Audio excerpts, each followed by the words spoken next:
Discrete series, अब आएगा थोड़ा सा मजा। अब ध्यान से देखना, डिस्क्रीट सीरीज और फ्रीक्वेंसी एरे। पहला मेथड आपका फेवरेट, ऑब्जर्वेशन मेथड, इंस्पेक्शन।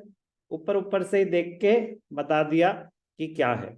जैसे कि 100 की फ्रीक्वेंसी 2, 110 की 4, 120 की 8, 130 की 10। लो जी, इसकी 10 है, मैक्सिमम डेंसिटी 18523, और किसी की नहीं है इतनी डेंसिटी, दोनों क्राइटेरिया फुलफिल हो रहे हैं, ये है आंसर। तो ये क्या है, ऑब्जर्वेशन और इंस्पेक्शन मेथड। समझ आ रहा है ऑब्जर्वेशन और इंस्पेक्शन मेथड कैसे? अगर कोई और वैल्यू लेते हैं, अगर मैं 8 ले लेता हूं, सर क्यों ले लेता हूं?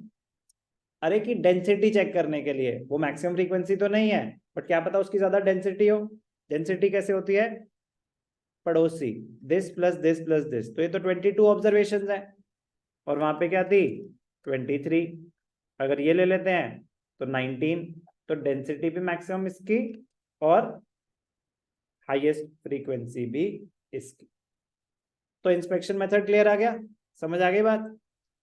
तो ये कब यूज करना चाहिए? The mode can be determined by inspection method only and only if the frequencies are regular and homogeneous. मतलब एकदम से एक्सट्रीम वैल्यू नहीं कि यहाँ पे सीधा 25 हो जाए। एक्सट्रीम वैल्यू अगर एकदम मतलब अनइवन सा है ना, कि डेटा बड़ा बड़ा बड़ा कम हो गया, तो ये होता है सिमेट्रिकल। ये होता है सिमेट्रिकल। तो दिख रहा है कि यार हाँ यही है। अगर ये होता 10, ये 5, ये 9 हो जाता अगर, तो भी थोड़ा अनइवन हो जाता, तो भी थोड़ा अनइवन हो जाता। फिर 5 के आसपास कितने हो जाते? 24 हो जाता ना अनइवन डेटा। तो कह रहा है कि कब कर सकते हैं हम इंस्पेक्शन मेथड यूज?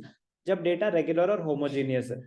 बेसिकली जिसकी मैक्सिमम फ्रीक्वेंसी है ना, डेंसिटी उसी के पास हाईएस्ट है, तो डेटा होमोजीनियस है। There is only one item which has the maximum frequency. ये डेंसिटी से पता चलेगा, और फ्रीक्वेंसी तो दिख ही रहा है। In such a case the value corresponding to the highest frequency would be the modal value.